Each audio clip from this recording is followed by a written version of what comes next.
Hello. These days I spend more and more time in my Wiltshire home and the pub I own, thinking about all the big problems in the world and some smaller ones that annoy me. Luckily, there's a place I can go to solve them all, or at least try. My shed. Right. It's here that I have the tools. Let's just saw some wood up. The tea. And a couple of other highly competent blokes Very good. Brace yourself. who've agreed to help me rid the world of problems, Is she getting a ticket out? great Early flight at us. and small. The cereal has gone soggy. I'll also have to take on other people's problems, What is wrong with Peter? He used to make a sound and now he doesn't. by which I mean the locals at my pub who are always bringing me stuff to mend. Is it a train set? So join us and our excitable crew who will capture our endeavours That was epic. as we create, make, That feels like a terrible thing we've just done. repair So it's never worked. Not in my lifetime. and repurpose in my shed-load of ideas. What do you think? This is just brilliant.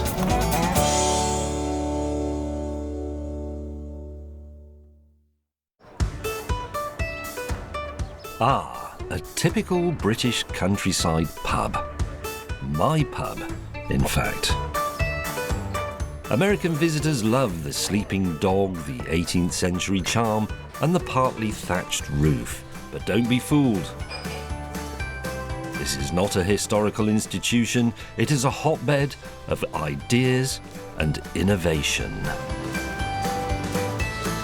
I've always wanted a pet zebra. Because we were going to put some donkeys in the pub. Right round the trusty car park. They could go in the barn, and then you could have dinner with the donkeys if you wanted. We don't have donkeys for dinner, Fantastic. Thank you very much indeed. but today's hot topic is, nevertheless, food. Cut. You're doing an establisher shot, Yeah, let's do it. Action. This is a bowl of delicious macaroni cheese, but it's actually from the children's menu, but I really like it. And I say delicious, it was when I had my first forkful. Then the film crew reset and they wanted to bring their lights in and they wanted to give me some advice on what to say and all the rest of it. And now it's got to that point where it's just become slightly tepid and the cheese has just started to congeal a little bit. And I know a lot of people get annoyed about this because you see people slightly bolting their food because they're thinking, this is nice, but it's going to get too cold if I don't eat it quickly. And what's the, I mean, you know, you've come to the pub, you're supposed to be able to relax. So all we're going to do is provide a heater for the plate or bowl. We're not talking about trying to recook the food, just keep it at the correct temperature for eating, which is the temperature that it is at when it comes out of the kitchen. So you don't need to rush. And it will change the world, like everything else we do. To be honest, it doesn't really matter if your beer warms up a bit. But food going cold causes a panic. So we're going to make a table to keep hot food hot. It's a radical idea, but there might be something in it. And not just for pubs either, maybe for you too, at home. But first, we must establish the ideal hotness for hot food. I've cooked us, the word cook is doing the heavy lifting, a delicious bowl of beans and sausages. So they've just come out of the pan. As we know, a bean boiled is a bean spoiled, so they were simmering. It's 70 degrees. Sorry, I've come for sausages. I'd say that was just very slightly on the hot side. Let's leave it and see what it's like at, say, 60 degrees.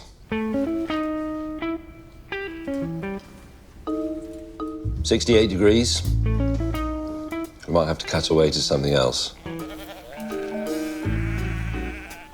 67.1. We haven't actually explained what we're making. No, exactly. What we're really building is a very elaborate, personally controllable hostess trolley. The hostess trolley was very popular in the 1980s, wasn't it? Yeah. The disadvantage of the hostess trolley being that it was too big to simply put in that cupboard under the sink. For our design, we want to install personal hot plates into a dining table. All that is an aluminium plate with Oh, yes. a heating element. So all we need to do is put 24 volts into this, which we've got our little power supply, and that will go up to about 110 degrees. Whoa, that is hot. Each hot plate is connected to a console which is used to detect the current temperature of the plate. Stick that in your beans. Right, so this is the temperature probe for the hot plate. And control the target temperature. So you can set this now to whatever temperature you want. So it's a thermostat, effectively. It is basically a thermostat. Beans and sausages, one of the meals that made Britain great at, let's call it 50 degrees. Oh, it's too cold. Definitely too cold. So, with 70 degrees too hot and 50 degrees too cold, let's see if our prototype hot plate will warm up our beans to, as Goldilocks might say, just right. So I think the optimum temperature for a bowl of beans and sausages, for me, is about 65, 66. So we're now trying to reheat the beans, but they've only got to about... It's 40 degrees under there at the minute. We know why that is. We do. Because this is a great insulator. What we really need to transfer heat from hot plate into food is something that's a good conductor. As well, I wonder if we have such a thing. Let me go and have a look. Well, actually, any old metal thing would do, wouldn't it, for the Yes. purposes of demonstration? That's amazing. There's this thing right here.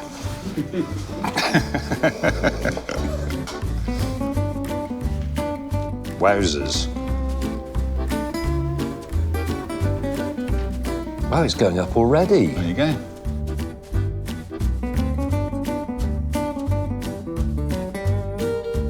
So, the beans and sausages, Simi, are now at 65.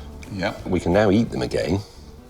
But the important thing is that we could sit here and pontificate all day and the beans and sausages would remain at the same temperature. It's so true. This is happiness. This is what it looks like.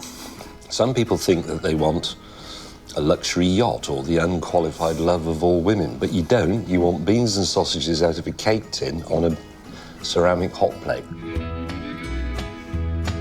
But there's no time for bean bliss when you've got a prototype to build, which requires a table and a Tony. That's it. So let's go. Right, you join us in phase 2 of our plate heating table, which doesn't actually have a proper name yet. It will probably end up being called the plate heating table.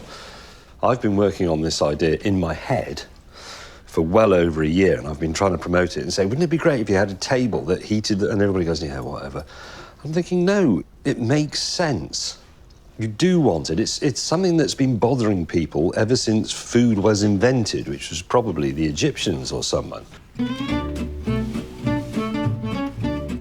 First, we need to work out the optimum placement for our hot plate. Does that look good? Yeah. So we need that corner marking. So far, so good. Until... James, Yes, sir. you marked the wrong corner. Well, You've marked the corner with the electric component. No. yes. Oh, yeah, I'm thinking upside down. Oh, the thing is, I realised it was upside down, but it was also upside down that way, and that confused my tiny mind. Let it be noted that I spotted a technical error. Yes, it's noted because it's never happened before. As much as we strive for perfection with our problem solving, sometimes even the best of us can make mistakes. So it looks like we'll need to start again. Let's just pretend that hasn't happened. Gal, you won't see that. It's a prototype. It is a prototype.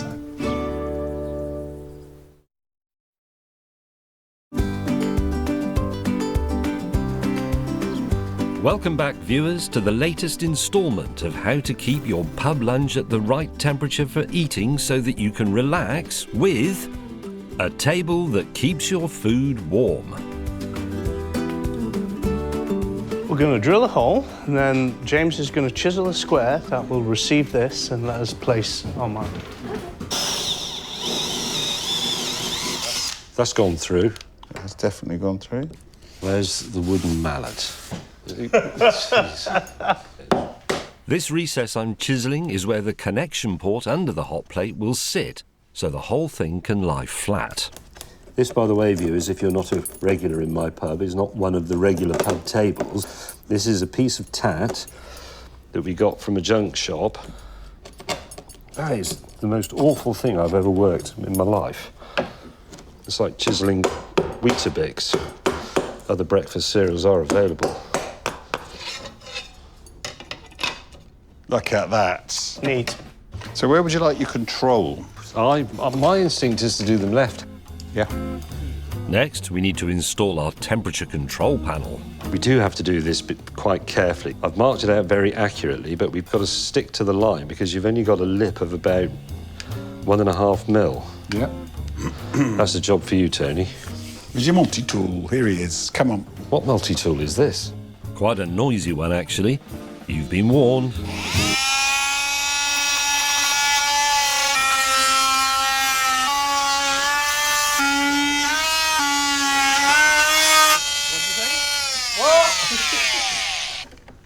That is bloody miles off, Tony. It's meant to be miles off, so you can chisel in. Because you said it's got a slight angle on it.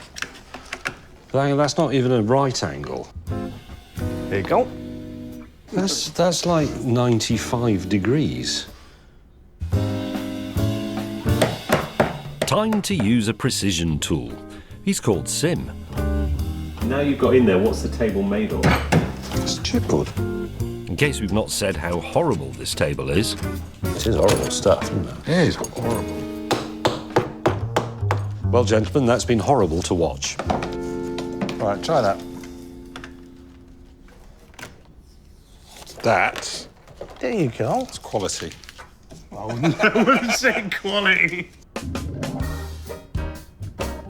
All we need to do now is wire the hot plate up to the controller and the power source.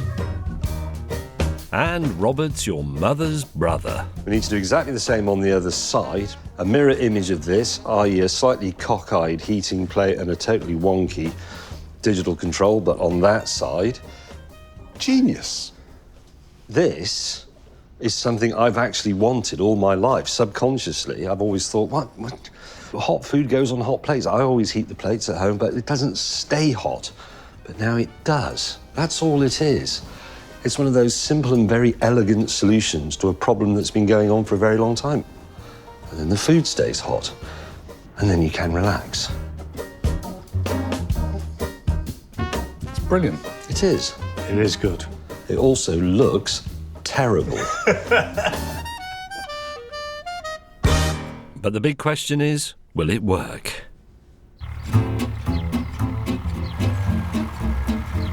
Along with the soon-to-be consistently warm meals, the locally sourced ales, and the shiniest petanques at this side of La Manche, Oh! That's rubbish. another draw for the pub, apparently, is the fact that I'm not too shabby at mending things. Oh, God. Hello. Enter Rebecca with I wasn't expecting that. a record player. I bought it because my partner wants to get his record collection up again, so we bought this. It's got a graphic equaliser. Tape to tape. Yes, God, I remember doing tape to tape. What young people don't realise with their downloads and what have you is that back in the 80s and the 90s, if you were going to have, say, a party, you had to have the party by yourself first while you recorded all the music in real time. And then you would also make tapes for people you fancied.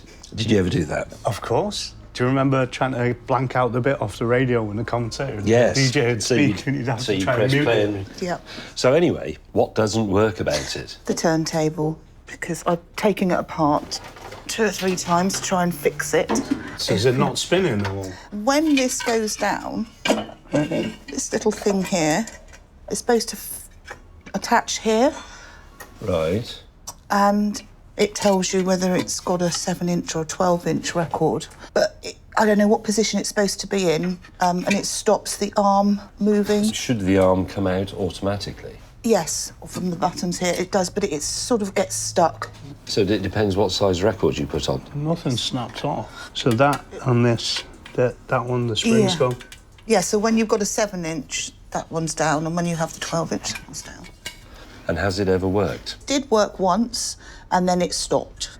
So when you put a record on, if it's a 7-inch, that one goes down, so it knows, and then... But this is the problem. Oh, now you've managed to stop it, which is good. So far, I can't diagnose the problem. And nor can Tony. We're going to need a third opinion. Is Simi here? I'm here. You're there. Simi, have a look at this. Right, turntable. Yep, it plays records. Yeah. Or it did. Reluctant to do it, but if I press start... Yeah. So queuing is up, but the platter would go round in that direction. What's on the underside of that, then? That's the 7-inch and the 12-inch arms. Suddenly, one thing becomes abundantly clear. I mean, we're going to have to take this to the workshop because 3 of the most intelligent men on television are unable to fix it in the moment. Are you filled with confidence that we can make this work again for you? And I hope 3 heads can work out one turntable. You'd hope so. So, can we turn back time on Rebecca's record player and get it working again? I'll leave you with it. Or will we just go round and round in circles?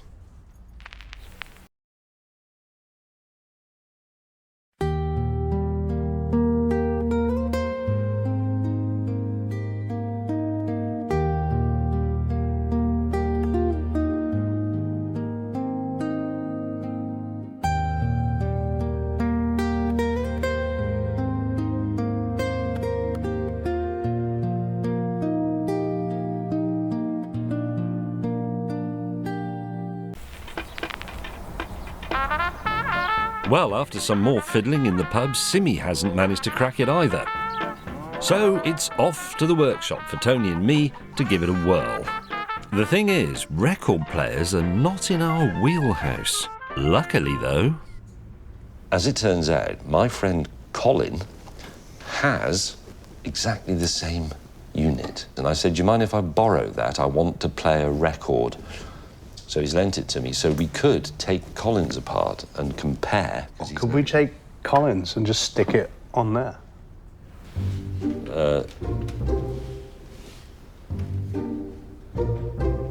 No, we should try and mend it. Apart from anything else, we will learn by mending it. We will learn some of the mysteries of simple machines. Levers, springs, inclined planes and wedges and all those things that were known in antiquity. Unfortunately, they're not known to us. In the true spirit of the community pub-based mending programme, we refuse to be beaten. Hopefully, Colin's functioning record player will serve as a blueprint. Should we test it first? I'll go and get a record. There's a record next door, I think. Wow, look, it's a record from the Music for Pleasure series, which I remember from childhood. Who put this away? Side 1. The Moscow Radio Symphony Orchestra. So, that goes on there. How does it know? Oh, we've got no speakers. Oh, yeah.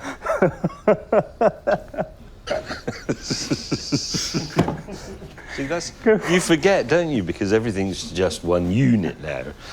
You say, hey, Siri, play Chopin with the Moscow Symphony Orchestra. No, we're not concerned with the sound. So let's say, oh, I'm sick of Chopin. Stop. And do you move it back, man? Oh, no. No. It knows. So, despite being speakerless, Colin's turntable works. Rebecca's, however, doesn't. But why? So it moves freely. There's nothing wrong with that. Yeah. But it's the activation. Yeah, it's something in that section under there that moves the arm freely. But when we trigger something else down here, it lifts, but doesn't then click into this. So there's something missing that's linking those two together. But how can anything have fallen out of it? It's been sealed up since it was made. What this calls for, as we like to say in the shed world, is a bit of guessing. Well, it seems fiendishly complicated for something that just has to go or That's all it does. It's overly complicated. It's not often we are completely stumped, Let's put it that way up. but it appears we are completely stumped.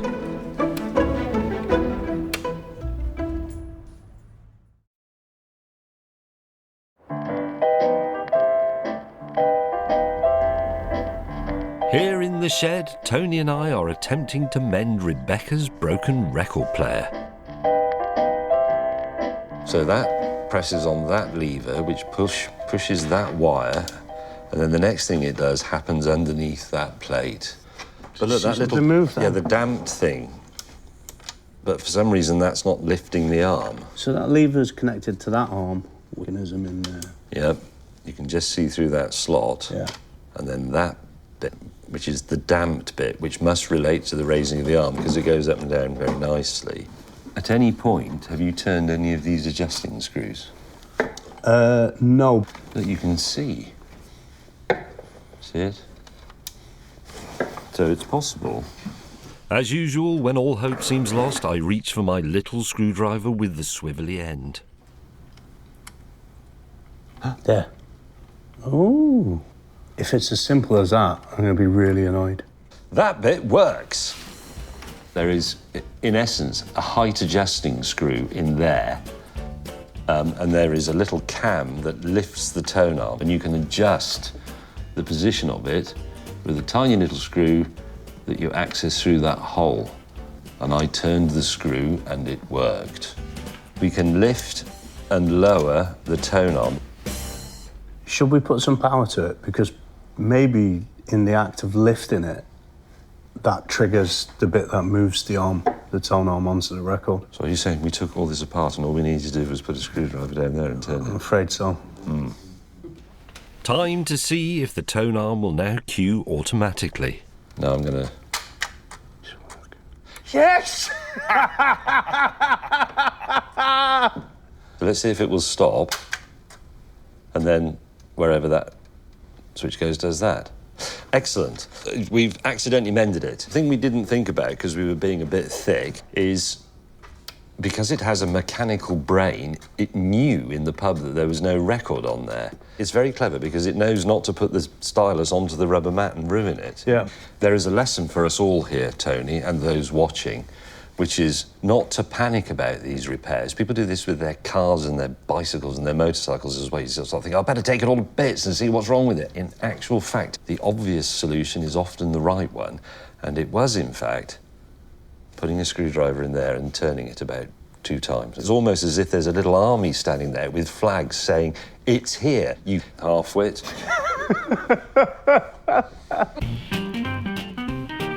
By some miracle of tinkering, we've inadvertently fixed the broken record player.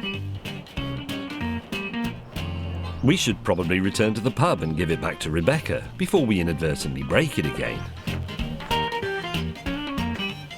That was fiendishly complicated, given that all it does is spin a record and put a stylus on it. Yes. There's all these little cams and slots and pins and springs, and there's a long arm that had fallen off, a metal rod that pushes the tone arm back, and then we discovered that there was an adjusting screw here, Yep. which had a lot to do with it. And your stylus was broken, so we bought you a new one. Oh, thank you very much. That's okay. I'll buy you a couple of pints. Need a couple of pints after this thing. I hate it. Tony really hates it. He's traumatised by it. Well, it nearly became a frisbee in my house. Would you like to try it? Yes, please. Okay, so you're in charge of the buttons. Okay. I will put this... Don't look at the record because it's top secret. This is actually effectively a 12-inch single. This is a 45 RPM 12-incher. So if you like to... Well, you know how this goes. Press power, and then you should simply be able to... No. Cute. No. Just press start. It will... There's a bit of volume. Unfortunately, owing to copyright reasons, you can't hear the actual record at home. Luckily for you, however, this freebie library track is just as good. Fantastic. Thank you so much. It's so a pleased. miracle, isn't it? I mean, It is. It's a miracle we've mended it, but the actual technology is a miracle as well. That's completely analog. It's just a little wobbly groove in the thing, and all this lovely music comes out. It's Amazing how these things are put together. It's been haunting my dreams. It's haunted me for a while as well, so I'm so pleased you've had it mended.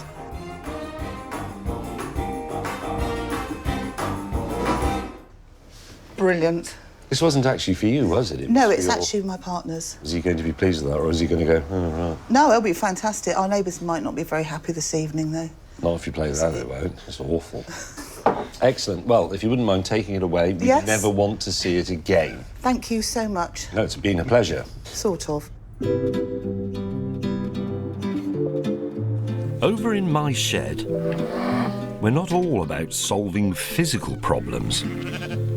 Some of our biggest issues are rooted in society. Right, here is a problem to which I'm sure you will all relate. This is the door through to the kitchen from the workshop, and it is spring-loaded, which is why we have this big weight here. Take that away, the door shuts. Now, if you're approaching that door and someone is behind you, there must be a distance at which you don't need to bother holding the door open anymore. But what is it? Nobody really knows. So you tend to get to the door and you go, oh, no, there's somebody coming, I better hold the door. And then 500 people go through and you stand there for the rest of the day. It's a genuine problem, I think, and it's one that's never been solved. Would you agree? It's not just me, is it? I've wasted half my life opening doors for people, and what's infuriating is most don't say thank you. No. They often don't even notice that you've done it. They sort of assume that that was your role in life. Anyway, we think we've come up with the answer, and we're going to call it the door opening zone of politeness, or the DOZOP. Tony, if you wouldn't mind standing there, right on the threshold, and I'm going to count you down and let the door go, and you walk, but when you hear the door shut, stop. And I'm going to mark that point, OK? In 3, 2, 1, go. To establish our DOZOP, we first need to calculate the average distance beyond which you no longer need to hold the door open. OK, that's Tony. Let's try it with you, Sim. Don't think about where Tony got to, just where you would get to. I'm not in a rush. No, you're not in a rush. Right, that's Simmy. You will have to do exactly this for your door, because not all doors close at the same speed. Follow our instructions, but do it for your door. Go. To work out the average, we need a sample size of at least 4 more door opens. Go. Oh, that's enormous! Tony's always got a tape measure. Now we need to calculate the average distance by finding the midpoint between the shortest and the longest. 142, so 71. OK, there is the beginning of the zone of politeness. By our calculations, the door opening zone of politeness covers the entire distance between this chalk line and the door.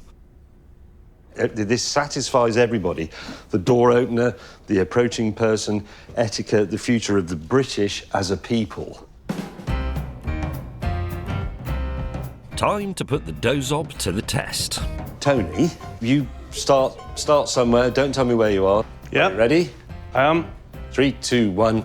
I am approaching the door and I open it. Is anybody coming? He's in the zone of politeness. Thank you, good sir. Oh, my pleasure. OK, that was quite successful. Let's try it with someone else. Into the bank. No.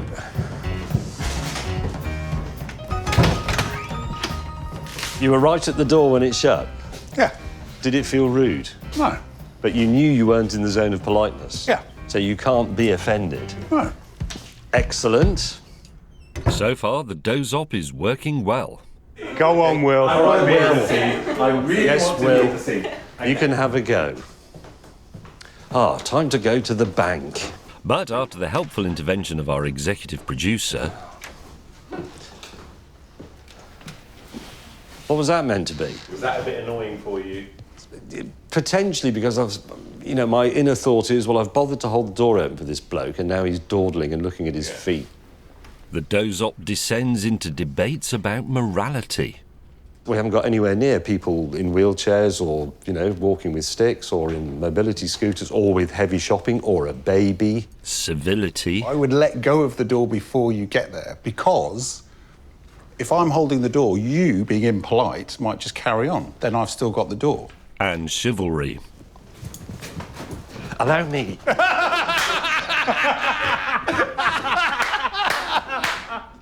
was brilliant. I've never seen him move that quick.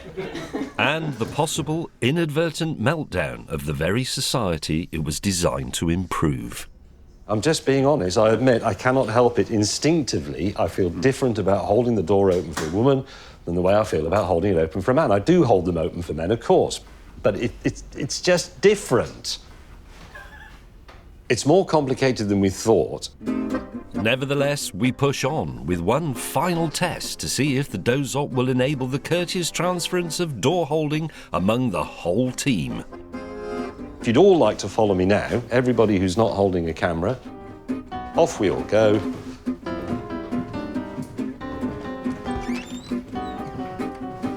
Oh, thank you. At some point, surely someone will relieve me of my door opening duty. Pleasure.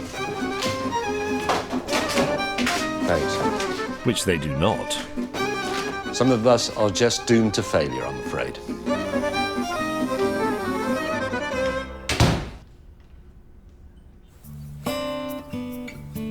Turns out all this marching about, holding open doors on the hottest day of the year is not the best idea we've had. We need to cool ourselves down, and what better way than with a delicious salad? Trouble is, it's all a bit too hot for chopping veg.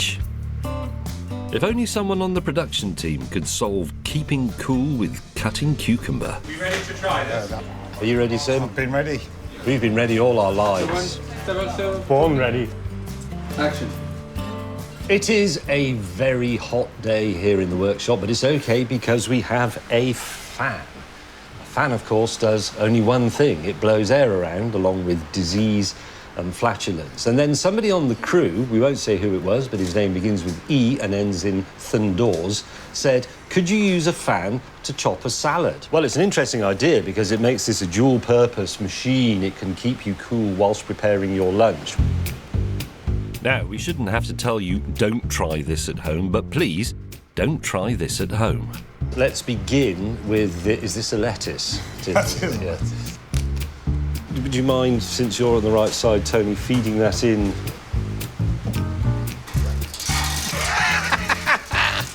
I'm getting lettuce juice on my face. There might be something in that. I'm quite surprised at that. Don't get the chopstick in there. Stupid. Well, wow, you see, you did it. I'm not stupid, he says. So that's a lettuce and chopstick salad. That's a good job on your finger. It's probably time for the second of many health and safety announcements. Don't be like Tony. If you're trying this at home, you shouldn't, but if you are, don't shove the chopstick through. Nor any other bits of your personage. Our lawyers thank you for listening. I mean, we maybe need to work on the collection mechanism a bit. Stop the fan for a moment. So if we trimmed the guard at the back, but also folded it in so that it made a delivery chute. Oh, yes. Before you do anything else, Very good. off at the wall. Once again, viewers, I shall remind you not to snip through the back of the safety guard on your own fan at home. We've got to make sure that our delivery blade. chute doesn't foul the blades, otherwise the whole thing could disintegrate and then the fan will hit the Nor, in fact, should you take off the front guard. This front removes for exactly this reason, so that you can remove salad. We've already got the first bit. Beauty. Right, there's your feeding slot. Back on goes the safety cover. Good. It's close enough for government work. OK, I'm going to plug the fan back in. Wait.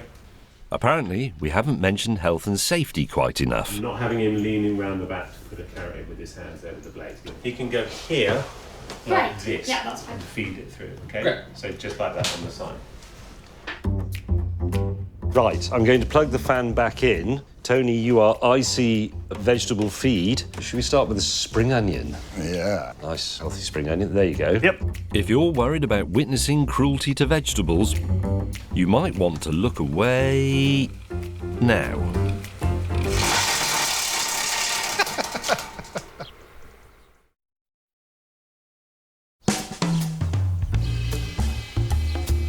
Here in our sweltering shed, we're trying to cool ourselves down with a nice, refreshing salad made by chopping vegetables in a fan, which is something you should not try at home.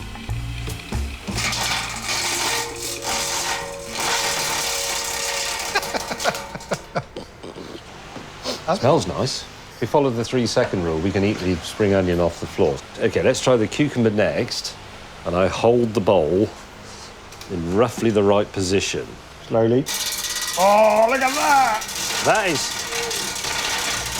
Give me in the face. Whoa, let Stop. That worked a lot better than I thought it would. Look at that. Perfect. I would say cucumber is definitely a success. Next, the carrot.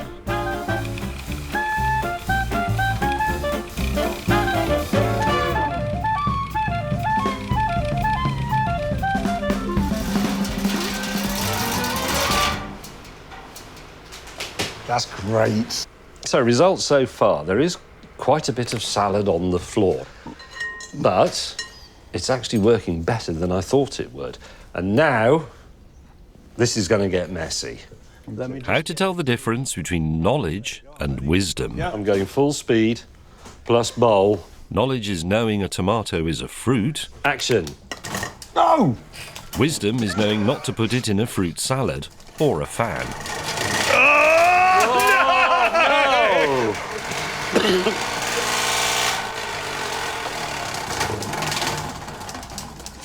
I think you... Sort of sliced it a bit.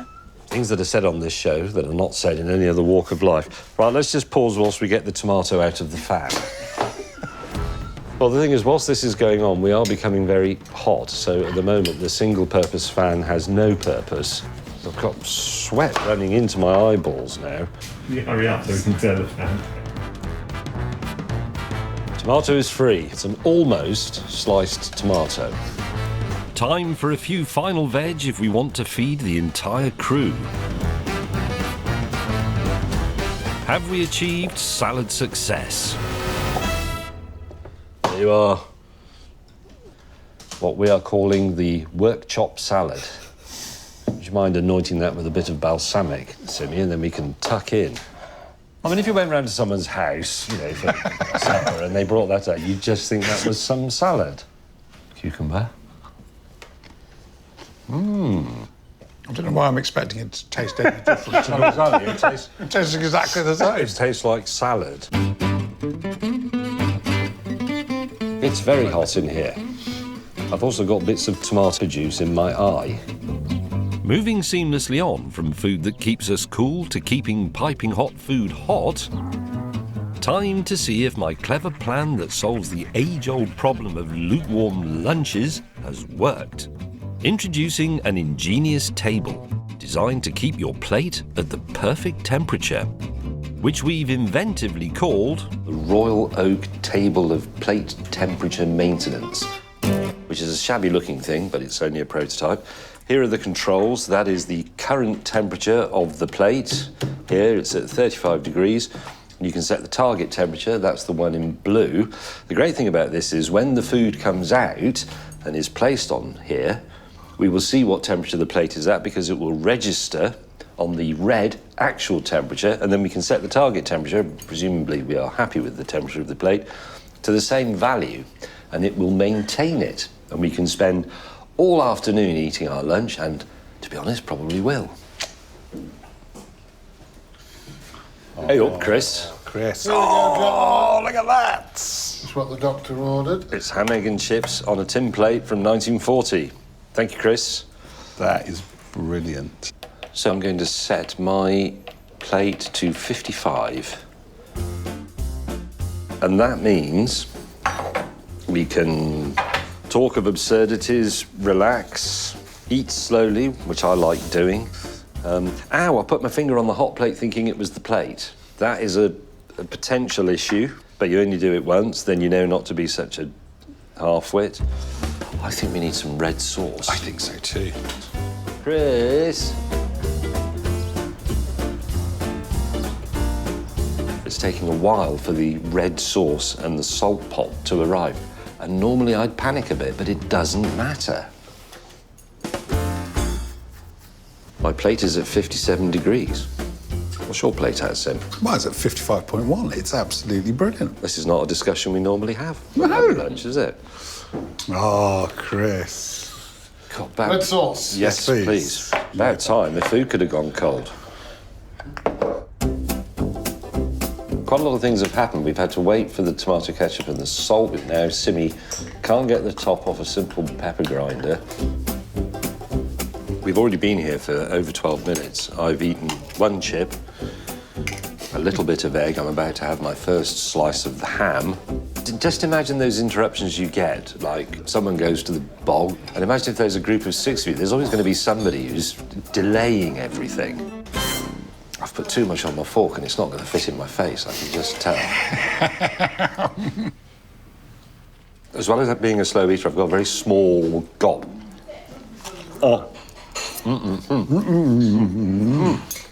But how is the true temperature of my ham, egg and chips holding up? Should that be interesting?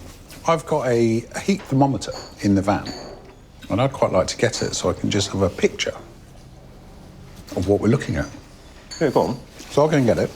Don't let your food go cold. Well, no, I won't.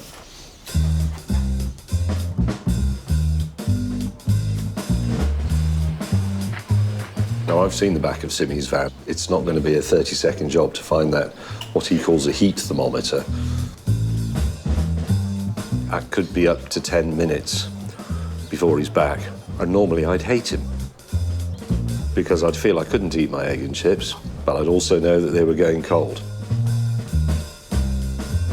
But they're not now. They're stable. This is stable egg and chips.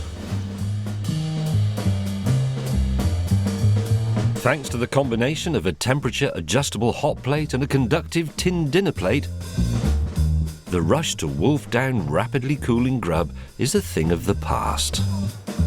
This saves all sorts of things. Weddings, families, marriages. My desire not to stamp on Simmy's head because he's gone off to look for a tool in the van as usual. And here he is. Oh, you did actually find it? I did find it, yes. Oh. I'm going to just have a quick look at your dinner. You are at 59 degrees. Spot on. 55 to 60 was what we decided was good for most foods. The Royal Oak pub table of plate temperature maintenance is an absolute triumph because this chip came from the kitchen, piping hot, perfect temperature, about 60, 65 degrees, and it still is. And actually, half an hour has gone by now in real time. Oh, chip is still great. Top chip. Now we can enjoy our ham, egg and chips for the next 7 hours. Talk amongst yourselves. Perfect. Oh, it's spot on. Just not going to get cold. It's like a thermos flask where you don't have to bother taking the lid off.